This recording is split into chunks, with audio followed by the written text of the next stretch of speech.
General Anderson also sought to defend the need for an extension of the state of emergency in St. James. He was speaking to TVJ News on day 2 of the 33rd Annual General Meeting and Conference of the Association of Caribbean Commissioners of Police at the Montego Bay Convention Center in St. James. TVJ's Vashon Brown is in Montego Bay and now reports.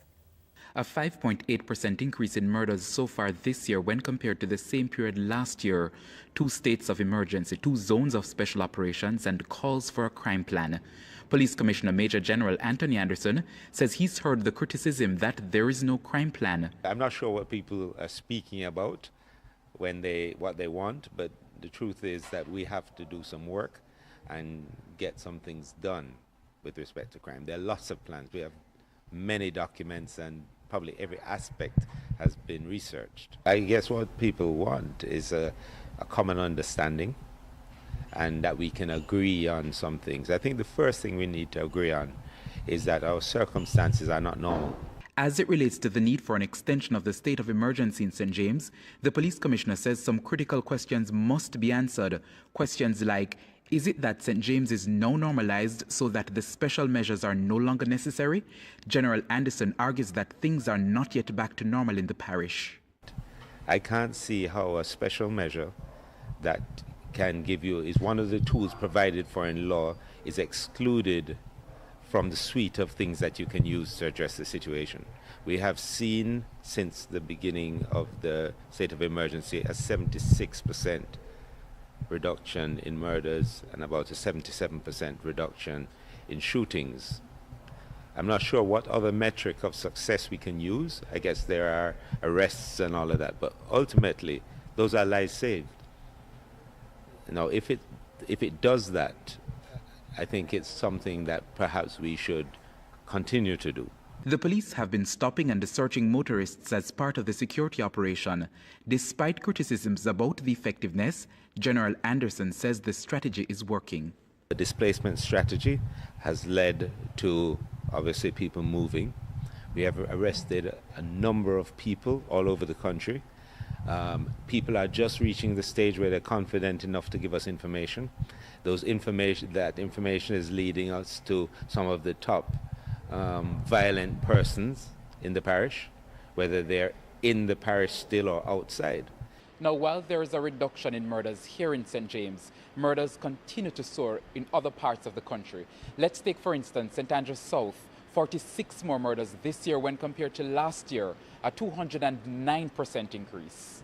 Our highest violent areas were St. James and St. Catherine North. So St. Andrews South is now your highest violent area. Should we then see a state of emergency there? Not necessarily. So we're doing some other responses there. It's not, nothing can be off the table as far as I'm concerned, but we're not necessarily there yet. There may be some other ways of cauterizing that. We have to keep testing different solutions and applying different methodologies. The police commissioner says he expects the situation in St. Andrews South to be under control within the next few weeks or months. Vashon Brown, TVJ News. And 4 persons, including a bank employee, have been accused of stealing $1.3 million from the credit card account of Police Commissioner Anthony Anderson. Charged with fraud and illegal possession of identity information are Conray Hansen, an employee of the National Commercial Bank, Giovanni Gillings, a call center employee, Anessa Curry, and businessman Earl Hobbins. All appeared before the St. Andrew Parish Court on Tuesday and had their bail extended until June 26. The 4 were arrested in February after it was discovered they cloned the credit card of General Anderson, stealing $1.3 million.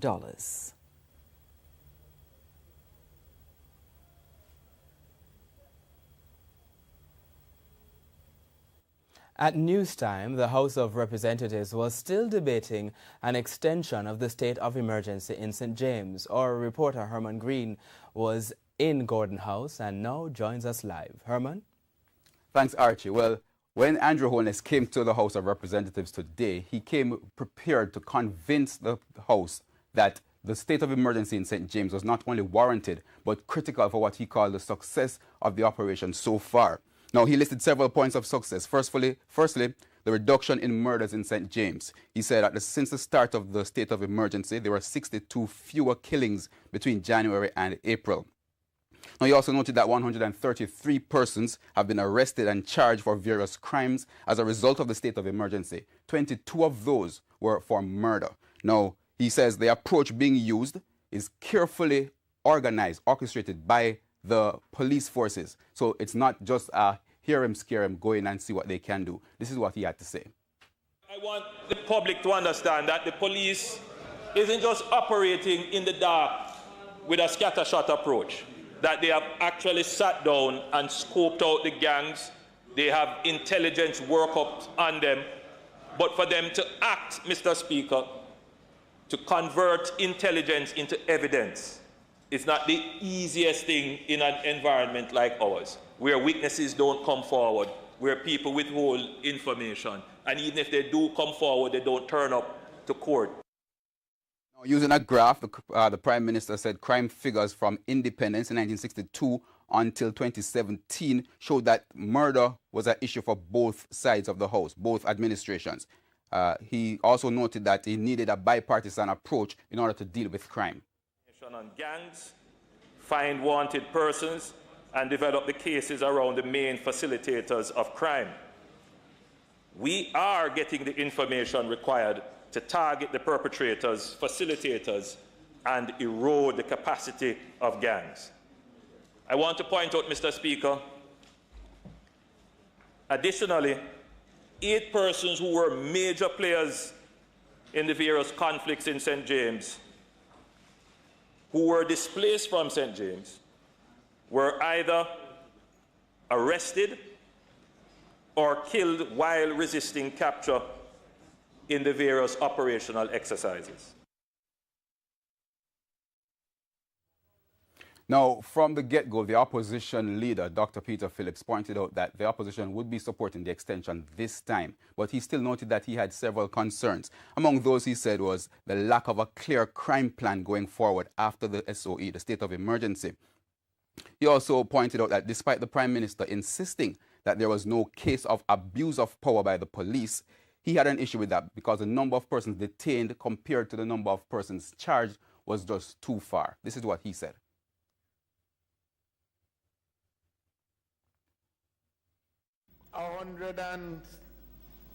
100 plus out of almost 2,000 picked up.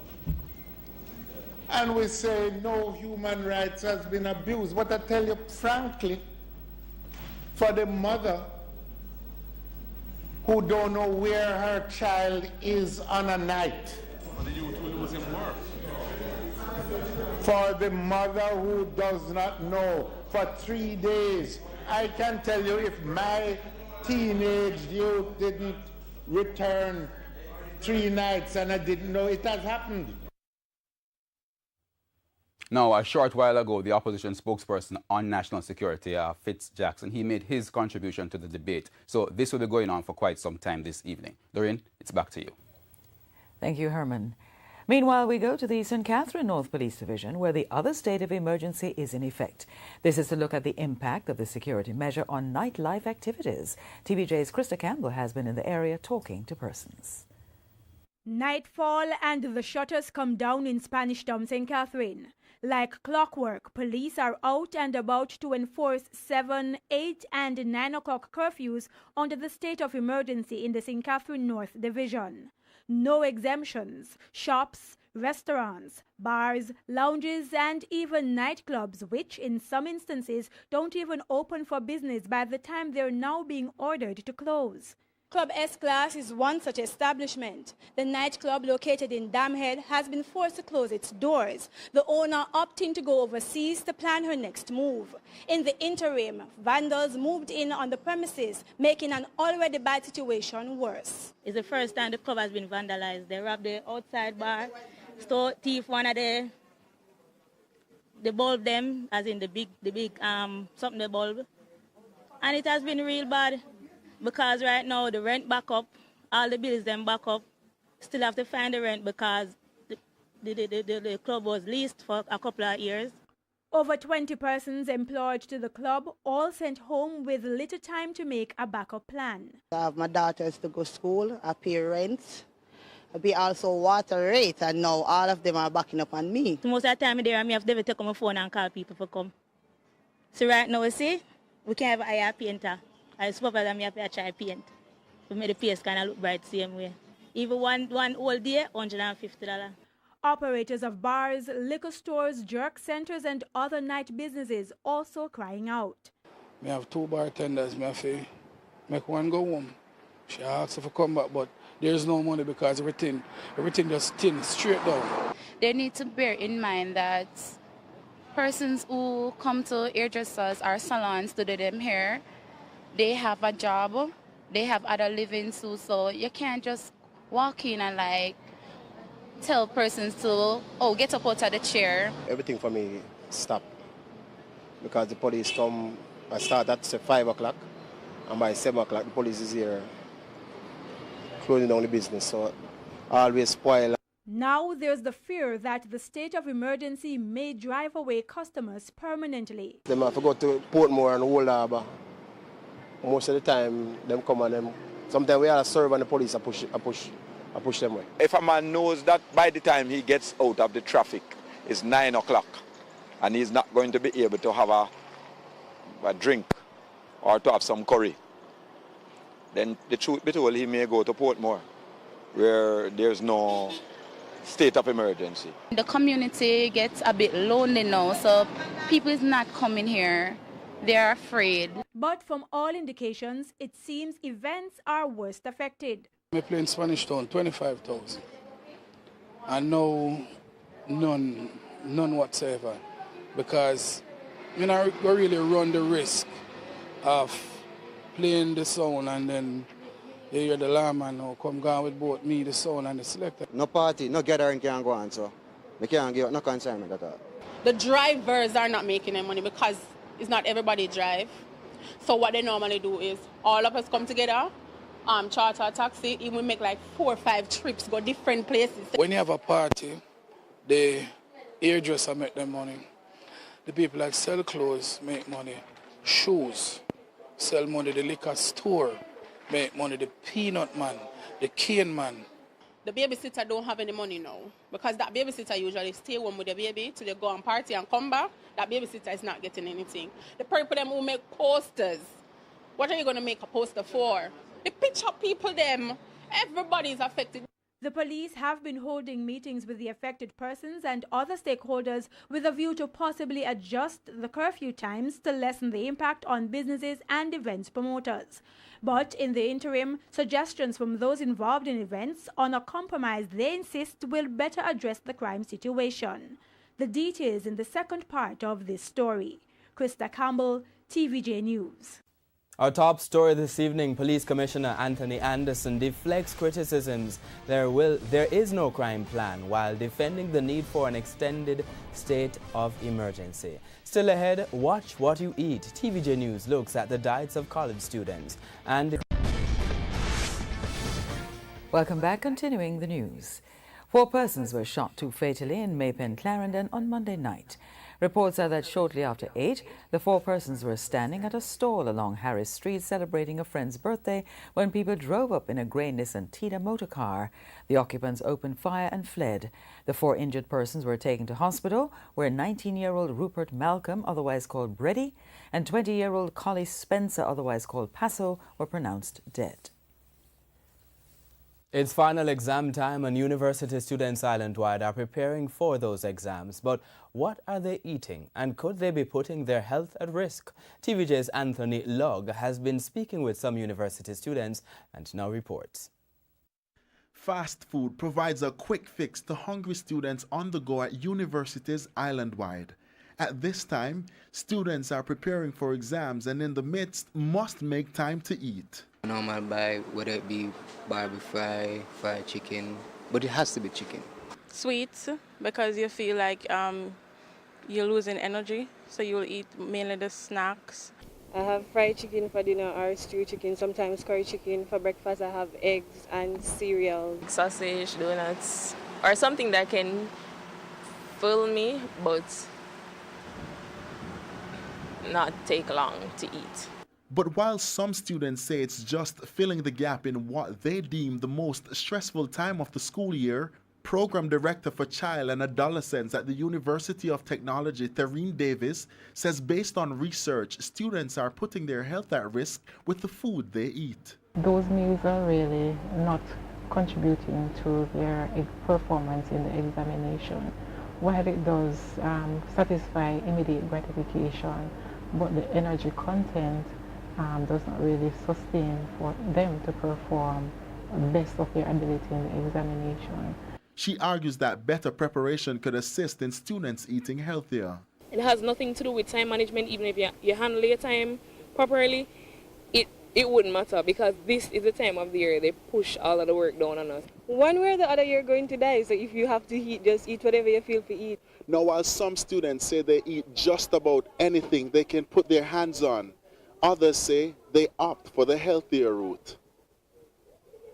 It's obviously the more healthier option, and especially now moving into exams, you know, you need the fuel to study, and the bananas provide that necessary fuel. I was like that last semester, and staying up, working my body and my mind, stressing it out. I passed my exams, yes, but after the last one, I ended up getting sick, so kind of learned my lesson. So with the students engaging in these unhealthy practices for decades, it's left to see when the trend will end. Anthony Logg, TVJ News. A legal battle involving the Wysinco Group and the Heart Foundation of Jamaica has been averted.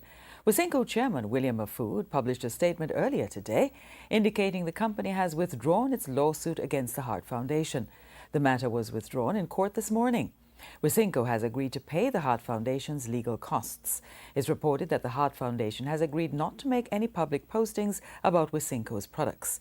Wysinco had moved to block the Heart Foundation from repeating information it posted on social media aimed at warning Jamaicans about the dangers of excessive sugar intake. The information was posted on Instagram last month as part of a public education campaign dubbed "Are You Drinking Yourself Sick?" The Agriculture Minister Audley Shaw says he will be embarking on a national tree planting program while targeting CARICOM and the tourism sector to drive growth. Mr. Shaw made the commitments as he made his contribution to the sectoral debate today. TVJ's Dashan Hendricks reports. Not losing sense of the occasion. At the beginning of the budget debate, I had no clue that I'd be making history now on our house by being the first Minister of Government to open and close the budget debate, and then, only a few weeks later, be given the honor to open the sectoral debate. Audley Shaw set about outlining his vision for agriculture and industry in Parliament today. For agriculture, the push is to grow by targeting tourism and the CARICOM markets. Thousands of hectares of land are being eyed to green Jamaica, planting all sorts of produce. A national fruit tree planting program is also to come on stream, costing $1.5 billion. We want to plant 1 million fruit trees per year over the next 5 years. At the end of 5 years, 5 million fruit trees must be planted in Jamaica. Produce markets are also to be upgraded in order to stimulate greater interest in purchasing locally produced fruits, tubers, and vegetables in a decent shopping environment. We are going to spend almost $400 million and refurbish our markets island-wide. A greater push as well for linking agriculture and manufacturing, ensuring raw materials are grown for the sector. A plan is being drafted for that. In this regard, my ministry is now working with the Jamaica Manufacturers Association and Exporters Association, shortly to be known as the JMEA, and JAMPRO, on the development of a 5-year manufacturing strategy. And it will be my pleasure to table this strategy in this House very soon. Mr. Shaw says he aims to restore manufacturing's pride of place in the economy. Dashan Hendricks, TVJ News. Residents of Tweedside, Clarendon have carried out a detective-style search for a woman who was swept away by strong currents while taking a bath in Rock River on Monday afternoon. The people say they combed the area for hours last night before finding the body on Tuesday morning. TVJ's Kalisha Williams reports. Mighty and monstrous, this is what the Rock River in Tweedside, Clarendon looked like on Monday after a period of heavy rainfall. It's a place where I've actually born and grow. Place where I go swim and enjoy myself. Can actually call it lover's leap. But hours later, news emerged that a woman, 22-year-old Shania Thompson, was swept away by the current. Residents combed the area for clues. From last night, some of the police them were down here with us up to after 10 o'clock last night, Spalding police. Residents say they returned to the area Tuesday morning. Miss Thompson's body was seen then floating at the intersection of the Rock and Mulgully rivers. This morning I go bush go move my animal and see them a search river for the girl. So I say, when I come here, I see it a bank up, and I say, oh, you bank up and them not search it. So I say, I get a search and some you come help me a search and then they left me and I say, you must have died. I feel her foot. And I say, I must have because I feel something soft. And I start dig further and I see her foot bottom. So I just stop search until I find him. She went through a lot during her young years. We thought we would have lost her then. She was very ill. And it is only sad that after all of that, we now come to lose her in this fashion. They were disgruntled with the snail's pace at which the police retrieved the body. My disappointment is now that the body has been found from 8 o'clock this morning, and none of the police them not there yet for the people them take out the body out of the river coast, man, the people pick me. And regardless of circumstances. Miss Thompson's partner was also at the river during the incident. He sustained minor injuries and is in hospital undergoing treatment. Kalisha Williams, TVJ News. Time now for the responses from our friends on Facebook and Twitter. Archie is at the Smart Board. Lorraine, here's a question today. We're asking, has the ad campaign to get people to reduce their consumption of processed sugar influenced what you eat or drink? Here's our first comment. Most definitely, says this person. Every time I'm about to drink some soda, I remember the ad ringing in my head. This person says, yes, it does. Whenever I take up a bottle of juice, I can just hear the voice in my head, are you drinking yourself sick? And I will just have a bottle of water instead. This person says, it doesn't matter how careful you are with your choice of food and drink, we all have to die. And here's our final comment. Nope, because from before I was born, there was diabetes, and I never sugar alone caused it. It run in a most of us, or some or most of us, bloodline. That's it for the feedback section. More after the break.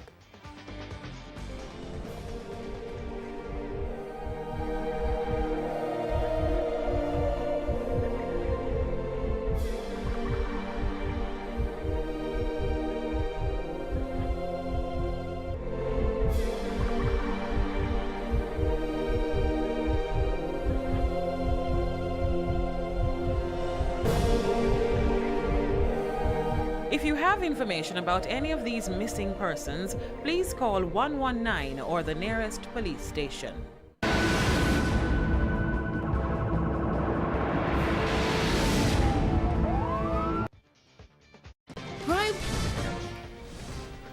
Good evening and welcome to the Business Day. I'm Milton Walker. Insurance companies are warning that motor vehicle premiums could go up with increased number of crashes on the nation's roads. The warning comes as insurers face higher claims in recent times. Dashan Hendricks reports.